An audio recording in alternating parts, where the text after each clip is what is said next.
Voilà, salut les amis, c'est parti pour une autre petite vidéo.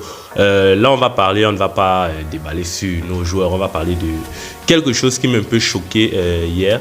C'est un article que j'ai lu, un article qui était sur le site du magazine français RFI, Radio France Info. Ceux qui sont tombés sur cet article-là, quand je savent déjà de quoi je parle au début de la vidéo. Ceux qui n'ont pas vu l'article vont savoir tout à l'heure. En fait, hier, RFI a posté sur leur site un article dans lequel il parlait de sorcellerie. Mais pas de sorcellerie n'importe où, il parlait de sorcellerie au Cameroun et dans le football. Pour un peu situer le truc, parce que je vais faire un résumé de l'article tout à l'heure. On va d'abord parler du titre. Le titre, c'était Coupe du Monde 2022. Quand foot et mysticisme se côtoient au Cameroun. Ça, c'était le titre de l'article. À l'intérieur de l'article, je vais faire un bref résumé. En fait, ils parlaient du fait qu'ils sont, pendant leur enquête, ils sont allés du côté de l'Est au Cameroun. Ils ont vers 7h du matin, comme ça, un peu comme le film. Ceux qui vont lire l'article vont voir ça comme un film. Ils sont arrivés à l'Est, ils disent vers 7h du matin. Ils ont vu un homme habillé avec des chaînes, des trucs bizarres et tout. Et devant cet homme-là, il y avait deux lions indomptables. Il parle de deux lions indomptables qui évoluent actuellement encore en sélection et qui ont même été sélectionnés tout récemment. Mais ils n'ont pas voulu citer les noms. Les lions indomptables, d'après leur article, étaient à genoux devant le monsieur. Et bon, ils ne disent pas trop ce que les gars étaient en train de faire. Donc, et dans leur article, il y a encore une partie qui m'a choqué. C'est lorsqu'ils disent, là je cite, au sein des lieux indomptables, on ne badine pas avec la sorcellerie, même lorsqu'elle requiert des pratiques qui peuvent choquer la société. Et ils disent que cela donne une mauvaise image du football. Ça, c'est dans leur article. Je vais donner mon avis tout à l'heure par rapport à l'article, mais là, je vais d'abord vous situer dans le contexte, parler un peu de ce que l'article dit et pourquoi peut-être certaines personnes pouvaient être choquées ou pas. Dans l'article de RFI également, il parle des témoins qui sont camerounais, donc de ces personnes qui ont accepté de témoigner. On parle d'un certain Ndji Ouseni, qui est un traduit praticien et qui dit, je cite, il confirme le fait que des lieux indomptables utilisent la magie noire pendant les coupes pour avoir une équipe forte, pour également gratter des places au sein des sélections, parce qu'il dit que les places ne sont pas faciles. Donc pour être titulaire, pour avoir des places, il faut pratiquer de la magie noire. Ça, c'est Ndji Ouseni qui a donné ce témoignage-là à RFI. Ils sont également partis fouiller quelques textes qui avaient été écrits par des écrivains camerounais sur ce sujet-là. Et ils sont venus avec l'article de l'anthropologue camerounais Valentin Ngandongo, qui déclare dans l'article que la forme la plus forte de la magie dans le football, c'est Mami Wata.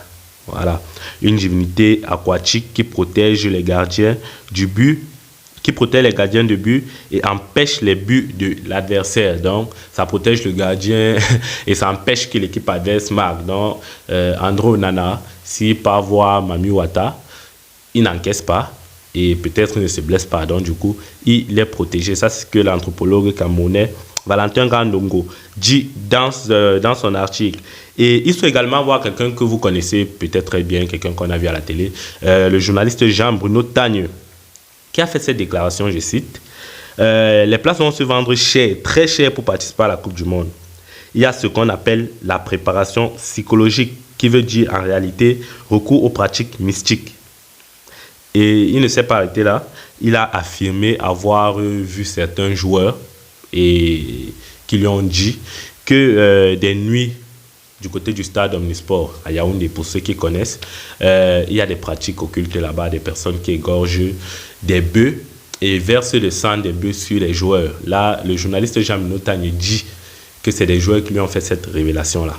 Donc, désolé. Pour ma part, je vais donner mon avis par rapport à ça. Ce qui m'a choqué dans cet article, en réalité, ce n'est pas le titre sorcellerie ou bien le fait que on dit que des joueurs camerounais pratiquent. Parce que ce qui est aussi bizarre dans l'article, c'est qu'ils disent qu'il y a un joueur récemment sélectionné même, qui a participé à la dernière CAN, qui a donné son témoignage, mais sans dire, ils ne peuvent pas nous donner de nom. Le joueur affirme que oui, ils font des pratiques, lui il fait des pratiques mystiques et tout et tout. Moi, ce qui est bizarre dans l'article, c'est que c'est trop facile de venir et apporter dire des choses comme ça et après nous faire croire que non, on cache les noms des joueurs parce que ça doit être anonyme, etc., etc. Pour moi, c'est trop facile parce qu'en fait, on n'a pas de preuve que cela a été dit par un joueur qui évolue actuellement en sélection. Et aussi, je ne comprends pas pourquoi depuis un certain moment, c'est comme si la sélection camerounaise de football, bien toutes les sélections camerounaises même de football, reçoivent un bashing par certains médias français. On a connu ça pendant la CAN. Tout le monde était sur l'équipe nationale du Cameroun.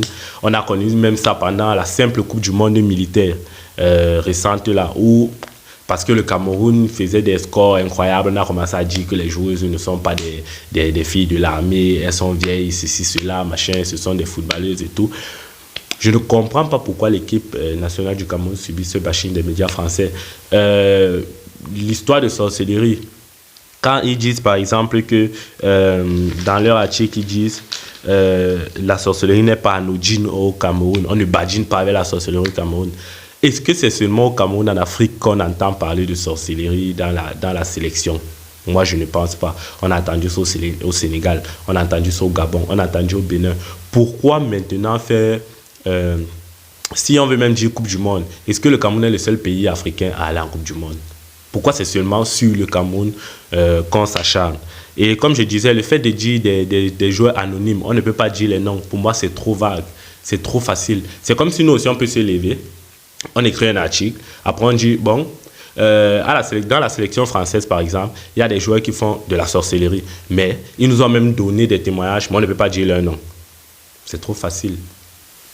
Moi, je pense que c'est trop facile. Et aussi, on veut faire croire aux Africains, peut-être même, bon, je vais parler du cas des Camerounais, que nos réussites sont derrière la sorcellerie. Nos réussites sont derrière la sorcellerie. Ou bien les réussites de nos champions. Par exemple, Samuel Eto'o, Roger Mila, Jérémy Njitap, Oman Bik, c'est derrière la sorcellerie. On veut camoufler tout le travail que les gars font avec la sorcellerie. Pourquoi lorsque on nous parle de Lionel Messi, on nous parle de Cristiano Ronaldo, on nous parle de Erling Haaland. Aujourd'hui, même lorsqu'on nous parle de Mbappé, on nous fait comprendre qu'il y a une machine de travail derrière. Que non, les gars ne dorment pas. Parce qu'aujourd'hui, dès qu'on te mentionne le nom de Cristiano Ronaldo, la première chose que tu vois, c'est le travail. Donc là-bas, il n'y a pas de sorcellerie. Pourquoi ils sont au-dessus de nous qui faisons la sorcellerie? Si la sorcellerie gagnait tout, on n'a jamais remporté de Coupe du Monde, alors que nous sommes les plus grands sorciers. Et ils ne sont pas les sorciers, ils ont les grands joueurs qui travaillent. Pourquoi alors, depuis que nous on a compris que le travail paye, on n'arrête pas et on se met au travail? On n'arrête pas la sorcellerie, on se met au travail. Nous, on continue toute la sorcellerie et on ne gagne pas de Coupe du Monde, par exemple. Moi, je pense que c'est trop facile. Et là, ça noircit un peu le travail de nos champions. Et imaginons là que le Cameroun va en Coupe du Monde. On remporte la Coupe du Monde parce que c'est le football. On ne sait pas ce qui peut se passer. Donc, ce qui va ressortir, c'est que nos marabouts étaient très forts. Parce que RFI est parti mener leur enquête à l'Est. Ils ont vu 2 joueurs camerounais. Ils vont même te dire après que c'est les 2 joueurs camerounais qu'ils ont vus là-bas qui ont marqué les buts peut-être de la finale et tout ça. Moi, je pense que c'est trop facile. On doit arrêter. Et il y a quelque chose qui m'a encore plus fait bizarre, c'est que lorsque j'ai lu l'article de RFI, je suis allé chercher ce que RFI disait du maraboutage de l'affaire Pogba. Donc Pogba qui est accusé d'avoir marabouté Mbappé par son frère Mathias. J'ai lu l'article, mais l'article disait ce que le titre dit. Parce que le titre de l'article disait quoi? Zizanie familiale, extorsion et marabout, la drôle d'affaire Pogba. Donc, vu qu'il y avait extorsion et marabout, l'affaire Pogba est drôle. Donc, parce qu'on parle de marabout à l'intérieur, c'est une affaire qui devient drôle. Mais si c'était du côté de l'Afrique, ça n'allait pas être une affaire drôle. Pour moi, je pense qu'il faut quand même qu'ils arrêtent. Je suis même encore allé plus loin. Je suis allé chercher également l'histoire sur le magazine français L'Équipe, ce qu'il disait du maraboutage. Donc j'ai essayé un peu de voir ce qu'il pensait du maraboutage au sein de l'équipe de France. Parce que quand c'est chez nous, c'est trop facile. J'ai trouvé le titre du magazine L'Équipe. L'article, je vous dis, quand vous lisez le titre, ça dit la même chose que l'article. Dans l'article, au niveau du titre, pardon, on accuse déjà les Africains.